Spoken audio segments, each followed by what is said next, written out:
Bonjour. Être citoyen du monde et grandir dans un contexte de migrance, cela n'est pas sans façonner. Toute démarche créatrice digne de ce nom est la propulser dans des dimensions mythiques, là où les muses façonnent l'inspiration à bout portant. Cela dit, et toujours dans ce contexte de migrance, à quel point pourrait-on dire que la création est projetée sans cesse dans un processus de résurrection continue? Nous avons le plaisir de recevoir Marie-Denise Douillan, originaire d'Haïti et citoyenne du monde qui a grandi en Afrique du Nord, étudié à New York et Washington et résident à Montréal. Marie-Denise est diplômée des Beaux-Arts du Fashion Institute of Technology de New York. Elle s'est fait connaître dans plusieurs villes, dans Montréal, Vancouver, Port-au-Prince, Washington, Dakar et Paris. Cet artiste peintre a eu le privilège d'exposer ses œuvres au réputé musée Bardot de Tunis lors d'une exposition collective tuniso-canadienne. La démarche de l'œuvre de Marie-Denise Douillan révèle une identité métissée qui s'abreuve au confluent de trois cultures, son pays d'origine Haïti, le pays de son enfance le Maroc et sa terre d'adoption et d'intégration le Québec. À travers sa création, Marie-Denise nous transporte dans des lieux mythiques et sacrés, entremêlés de guerriers, d'amoureux et de divinités. De l'invisible à la création, l'artiste nous révèle une narration inspirée de l'Afrique de son enfance, teintée de tendresse, de profondeur, de poésie et de merveilleux. Ici Kamal Benkiran, bienvenue chez Art et Lettres.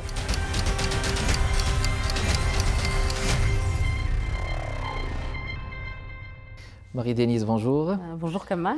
Alors je vous souhaite la bienvenue chez Art et Lettres.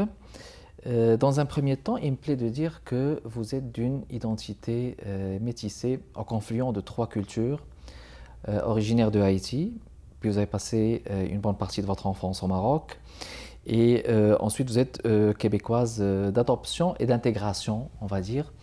Et ce qui revient à dire aussi que vous êtes dans un contexte où votre approche a été, je vais dire, lubrifiée ou ciselée dans un contexte de migrance, voire même de nomadisme. Est-ce qu'on peut dire que votre approche est plus affiliée au nomadisme? On pourrait dire au nomadisme parce que, en fin de compte, je suis née à Port-au-Prince. Mes parents sont partis sous Duvalier, sous Papadoc. Donc Papadoc, et tout le monde a entendu de Papadoc et les tontons Macoutes. Voilà. Oui. Donc ils sont partis, Duvalier a pris le pouvoir en 57, ils sont partis en 64. Ils ont fait une année en Algérie ou 2 ans. Et après ça, d'Algérie, ils ont traversé la frontière, se sont établis au Maroc. Donc, enfance marocaine, université aux États-Unis, oui, vous êtes passé aux retour en États-Unis. Haïti, revenu au Canada où je me suis établie. J'avais l'habitude de passer des vacances avec la famille de maman qui était ici. Donc, on peut dire vraiment que c'est un parcours qui m'a amené entre de l'Afrique à l'Europe, aux Amériques, et de retour aux Caraïbes et retour au Canada. Alors, donc vous êtes déplacée, puis vous êtes polyvalente. On va dire que vous êtes dans les arts visuels et vous écrivez, on va aussi plus tard parler de ce beau livre « Mon imaginaire pour se recréer », mesdames et messieurs, de Marie-Denise Douillan. Donc vous avez exposé un peu partout, Tunisie, New York, Washington, Port-au-Prince, vous avez exposé à Vancouver aussi? Oui. À Montréal. J'aimerais qu'on parle de l'élément déclencheur qui a d'abord provoqué votre rapport aux arts visuels, puis votre rapport à l'écriture. Pour les arts visuels, est-ce que c'était avant d'écrire ou bien comment il y avait ce déclenchement préliminaire? L'histoire de la poule et de l'œuf, quoi. Non, je dirais que la peinture a prédominé, vraiment. C'est les arts visuels.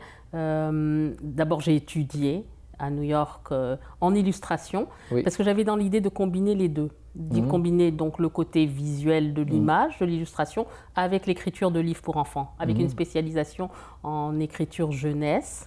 En littérature jeunesse, En littérature jeunesse, avec illustration pour livres d'enfants. Parce qu'à l'époque, dans les années 80, mi-80, je trouvais que la littérature jeunesse pour les Caraïbes, et j'avais l'intention de retourner m'installer en Haïti après mes études universitaires, je ne retrouvais pas de livre qui pouvait raconter mon histoire, au-delà de mon histoire personnelle de parcours, mais l'histoire des Haïtiens, des petits Haïtiens.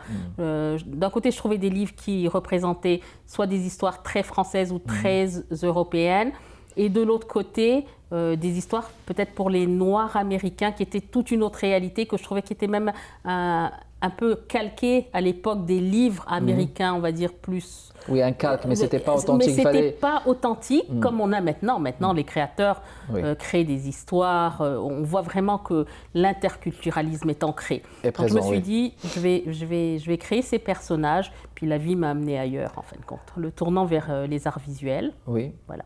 Et donc vous êtes trouvé donc un peu partout, en exposant dans des points névralgiques, hein, on va dire, un peu partout dans le monde. Et par rapport à l'écriture, il y avait des circonstances spécifiques qui vous ont poussé à écrire. Voulez-vous nous en parler? Oui, mais en réalité, quand je suis retournée en Haïti, j'ai vécu, je dirais, une histoire d'horreur parce que j'ai été incarcérée, torturée, une arrestation arbitraire. Ça, c'était en quelle année?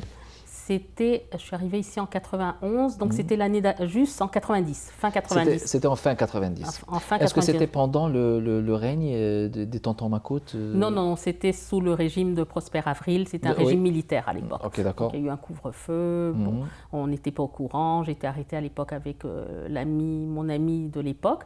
Mais ce qui m'est arrivé, c'est que je me suis retrouvée un petit peu le script de la prison des femmes, bon, après avoir été cachée, torturée, etc. On m'a finalement amenée au pénitencier national. Et là, j'étais entourée de femmes analphabètes qui ne pouvaient pas écrire, mais il y avait des relations qui se créaient, des relations amoureuses entre la prison des hommes et la prison des femmes.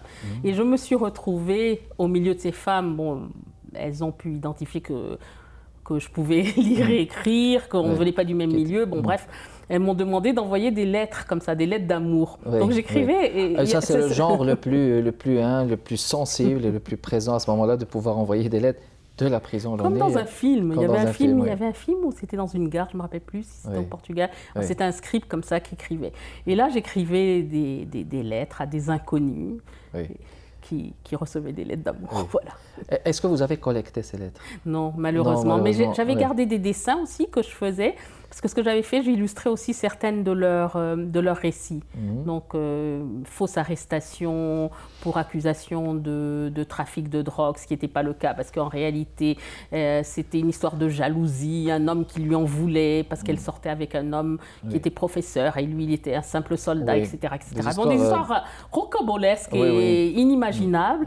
Et des fois, j'illustrais ces images et je pense avoir conservé certains de ces dessins. Et donc, l'écriture, à ce moment-là, était un tremplin pour vous créer un imaginaire suite à ces événements récents. Puis il y avait un credo, créé pour se recréer. Est-ce que ce credo est né après, ou bien est-ce que vous avez toujours cru au fait que tout artiste doit se régénérer dans le fait de pouvoir innover dans sa propre démarche artistique? Alors, je pense qu'au début, c'est inconscient, mais après l'aventure en Haïti et que je suis arrivée au Québec, ma famille, mes proches, des amis, il y a eu aussi Franz Voltaire du Syndicat, tous ces gens-là, ma communauté et vraiment les proches et amis m'ont accueilli. Et j'ai l'épouse d'un cousin qui m'a mis à disposition son atelier où elle créait. Ils m'ont offert des pastels, des huiles, etc. Et c'était une façon pour moi aussi de m'évader. Je trouve que c'est ça la force de la création pour la récréation, pour s'amuser et se recréer aussi. Très bien. Alors, on va juste rebondir sur cette question, Marie-Denise, et on va faire une pause. Restez avec nous, mesdames et messieurs.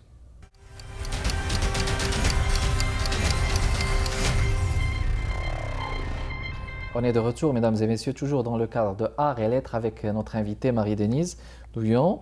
On parlait de ce credo créé pour se recréer, qui est donc présent à la fois dans votre démarche artistique pour les arts visuels et l'écriture, c'est bien ça? Oui, c'est présent dans les deux. Et ce que je disais, c'est qu'en fin de compte, le catalyseur a été cet incident où j'ai pris pleinement conscience qu'on pouvait se recréer dans le sens de garder ce devoir, moi je dis d'optimisme lucide. Ok.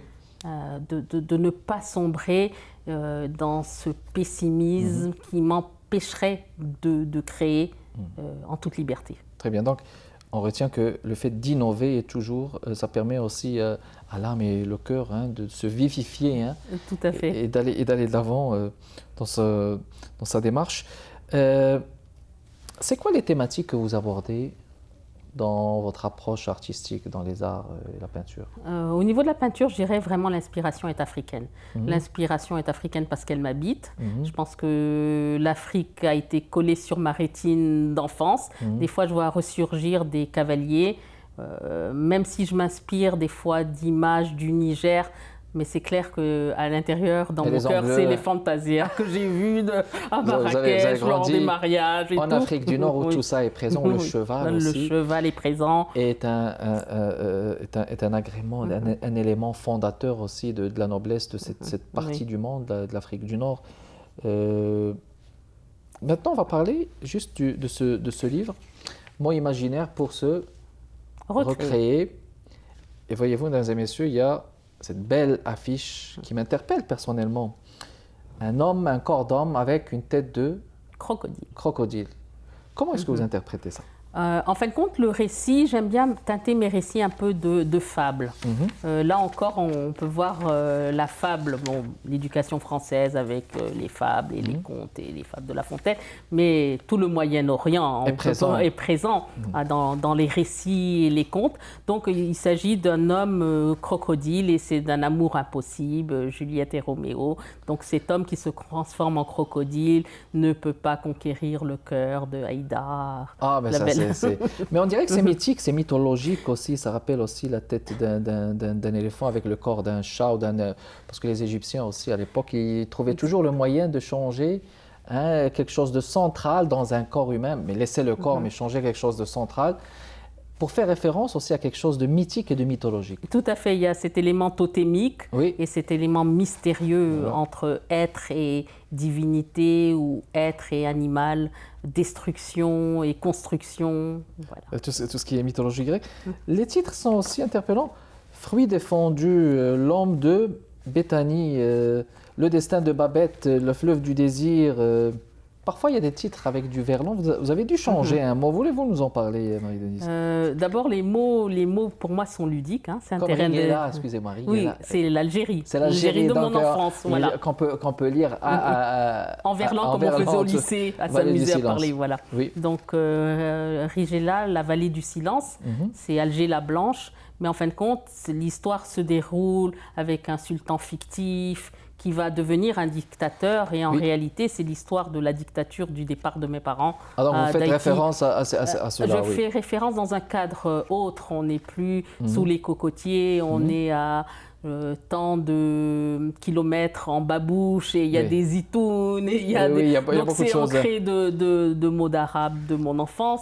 Mais en réalité, c'est cette histoire-là sous trame de fond. Et puis, quand je vois un titre comme Parole de Shibani, mesdames et messieurs, on dira dans un premier temps qu'un Shibani, c'est un monsieur, un aîné qui a atteint un certain âge, justement en arabe, que vous avez donc que vous avez choisi comme titre. Si vous permettez, je vais lire un passage. D'accord. Si vous le voulez bien, Marie-Denise.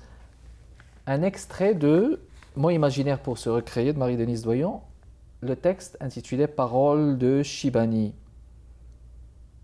N'as-tu jamais vu un spectacle aussi grandiose? S'exclama le patriarche.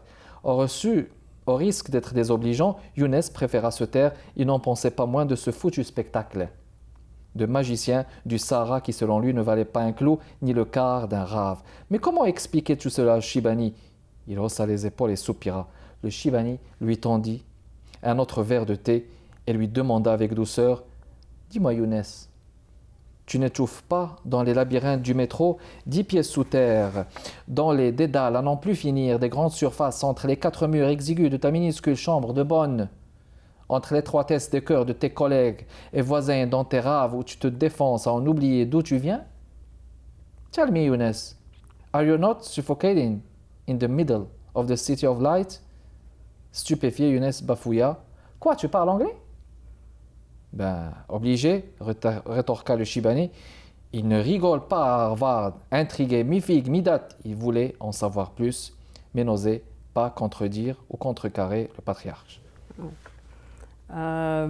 J'aime bien, comme ça, avec des jeux de mots aussi, il y a le conflit générationnel. Il y a le conflit, c'était ça ma question. Il y a un conflit en 2 générations, on dirait. Il y a le conflit en 2 générations et aussi, c'est un peu pour moi aussi cette tentacule du modernisme qui vient balayer du revers de la manche tout ce qui était. Parce que le Shibani est probablement un Touareg ou quelqu'un du sud du Maroc, on va dire, ou de n'importe quel désert, mais c'est cette richesse, cette sagesse, et ce jeune qui vit dans sa cité moderne et qui rejette tout parce qu'il est à l'âge de la révolte, il a honte de ses racines, il a honte de ce Chibani, il a honte de tout ça. Et finalement, on va avoir la rencontre de ces deux êtres dans ce qu'il y a de plus beau, qui est la rencontre de la richesse de sa propre culture. De sa propre personnalité. Mais est-ce qu'il n'y aura pas, par exemple, une certaine réappropriation? Vous n'êtes pas approprié un peu la tradition orale, la culture orale d'Afrique du Nord, ou peut-être de Haïti à travers ce livre? Je penserais que oui, qu'il y a la richesse, mais je pense aussi qu'il y a la richesse des souvenirs. Oui. Et la richesse aussi des jeux de mots, qui est très ancrée dans la langue française. Mais surtout, je pense qu'il y a un côté humaniste, humoristique, et je dirais même cynique. Oui, et ironique, et ça fait aussi la force de la littérature, quelque part. Oui, la dérision aussi. La dérision. Oui, la dérision, je pense, on avoir vu sauter un noir sans se brûler. Il y a quelque chose d'ironique là-dessus. On va faire une pause, et on vous revient dans les prochaines minutes. Mesdames et messieurs, restez avec nous.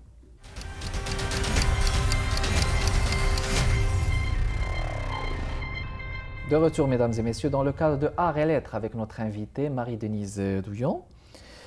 On est toujours avec ce livre « Mots imaginaires pour se recréer ». Et il faut dire dans un premier temps que les illustrations, c'est les vôtres. Oui, la plupart, à l'exception d'un travail à deux qui est la photo de la page couverture avec le photographe Radou Juster. Oui.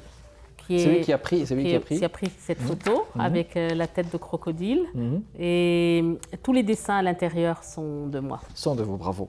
Excellent. Si vous le voulez bien, Marie-Denise, on va passer à un extrait de votre choix. D'accord. Donc, c'est à vous. D'accord. Alors, j'ai choisi Cousu de fil blanc. C'est un court texte, un récit, encore imaginaire, pour faire hommage au Québec et aux sociétés traditionnelles des Premières Nations du Québec. On vous écoute, excellent. Alors, Cousu de fil blanc. Les phalanges scindées sur le guidon de sa motoneige, Monsieur Volant scrutait l'infinie blancheur du grand lac Ashuanipi. Il traversait cet océan de glace où des monuments de sagesse gisaient enfouis sous les banquises. À l'heure où l'arfan des neiges, en un élan amoureux, enlace de ses ailes les craquelures violacées d'un horizon sans lendemain, c'est à cette heure précise que Monsieur Volant s'abritait sous les replis du tipi et sous le regard bienveillant d'Aputika, son épouse. Madame Volant, artiste montagnaise de talent, ne brodait pas dans la dentelle, mais dans la peau et le feutre, reprisant sans relâche les franges d'une existence en voie d'extinction, repiquant ici et là des lambeaux de fierté éparse que des siècles d'histoire ensanglantée lui avaient dérobés. Il y a un très beau jeu de mots. Madame Apotika, ça nous rappelle apothicaire quelque part. Mais en fin de compte, c'est un prénom que j'ai trouvé. Oui. C'est un prénom que je pense, c'est un prénom montagnais, je pense. Mais voilà, c'est Aputika, je ne sais pas comment ça se prononce. Oui, c'est très expressif comme mot. Alors, Marie-Denise, on va parler d'un sujet qui est celui de l'interculturalisme, l'interculturalité. Il paraît que vous êtes assez impliqué là-dessus. Quel est votre sentiment sur le volet interculturel au Québec? Comment vous voyez l'avancée de ce dossier? Comment est-ce que vous voyez l'avancée de l'implication des artistes issus des minorités culturelles au Québec? Moi, je pense d'abord l'avancée est un problème qui va être d'ordre démographique. Et ce qui, je veux dire, un des moteurs de la démographie, c'est le mouvement des populations dû à toutes sortes de choses. Il y a de plus en plus de catastrophes, qu'elles soient écologiques, politiques. Et il y a aussi le fait, tout simplement, de se recréer, de faire des enfants. Donc, je pense qu'il y a le facteur économique qui va dicter, et on ne connaît pas trop l'avenir, mais effectivement, je dirais, commençons par faire des enfants. Et ça va accélérer le processus, quelque part, d'acceptation de l'autre. Parce qu'on va vivre de plus en plus dans des sociétés, selon moi, qui sont des sociétés métissées. Ce n'est pas un phénomène nouveau. Hein, mais si on retourne en Haïti, et puis vous venez d'Afrique du Nord, donc vous connaissez très bien toute cette historique. Il y a eu, et au Moyen-Âge aussi, il y a eu des lieux où plusieurs cultures se côtoyaient. Donc moi, je pense que plus il y aura des gens issus d'ailleurs, mais d'ici, plus ils seront nombreux à pouvoir prendre des décisions dans des postes de pouvoir décisionnel. Très bien. Et ce qui va aider à dissiper, selon moi, les stéréotypes, les malaises. Exactement. Et tout ce qui nous stigmatise. C'est une question de temps. C'est une question de temps, peut-être pour les futures générations qui ont déjà conscience que nous sommes désormais dans une société métissée et qui n'a pas d'autre choix que d'être métissée. Ils n'auront pas trop le choix. Et puis je pense aussi que vos livres est un modèle aussi de ce métissage où vous exprimez dans trois cultures, confluent de trois cultures. Les gens qui voudraient l'acheter. Alors, pour obtenir ce livre, appelez le CIDICA, CIDIHTA, qui est le Centre d'information de documentation caraïbéenne et qui est l'éditeur. Et le livre est disponible au CIDICA. Puis, vous, normalement, vous avez un site web. Ça serait bien aussi pour les gens qui voudraient communiquer avec vous, si vous le voulez. Est-ce que... Oui, ce sera avec plaisir. D'abord, je vous invite à découvrir les œuvres picturales à www.m comme Marie, D comme Denise, donc c'est mon prénom, et mon nom de famille Douillon. www.mddouillon.com. Voilà, donc que notre réalisateur va sûrement mettre cette petite barre en bas. Marie-Denise, des projets? Oh, des tonnes de projets. Des tonnes de projets d'avenir. On va dire un mot là-dessus. Comme la Chibania, il faut juste que j'arrive à l'âge où ma tête est encore là. On va prendre ce qu'il faut et puis... Alors, des projets. Mon premier projet, là, je travaille depuis quelques mois sur un projet jeunesse, qui est vraiment la somme de... Je suis un peu touche à tout, donc de l'animation 2D, parce que j'aime faire de l'animation 2D, du chant, de l'écriture, des expositions qui s'en viennent, de l'illustration.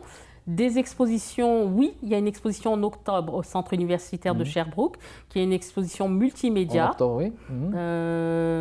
qui s'appelle Haïti-Québec, histoire de deux peuples, deux histoires, une rencontre. Oui, deux histoires, une rencontre, oui. Il y a, en fin de compte, c'est l'histoire d'Haïti en parallèle avec l'histoire, certains moments de l'histoire du Québec, certains moments de l'histoire Haïti, racontés en multimédia avec des sculptures, des dessins, des peintures, de la photo, de la danse vidéo. Et puis j'imagine que peut-être toutes ces nouveautés, vous les mettez dans votre site web ou peut-être les gens... Je pense qu'on va faire un lien avec le site de l'Université de Sherbrooke. Je ne suis pas encore sûre, mais j'imagine, on n'a pas encore rencontré l'équipe des communications. Vu que c'est en octobre, fin octobre, on va commencer à monter ce lien. Mais Haïti-Montréal, on avait déjà fait un premier volet de cette exposition. Très bien. Dans le cadre du 375e. Et là, c'est sur le site MD Douillon. Parfait. Mais la prochaine sera annoncée. Excellent. Marie-Denise, merci beaucoup d'avoir répondu à notre invitation. C'était tout le temps qu'on avait pour cet épisode de l'émission Arts et Lettres. Merci beaucoup de votre intérêt, mesdames et messieurs. Kamal Benkiran avec vous. À la prochaine.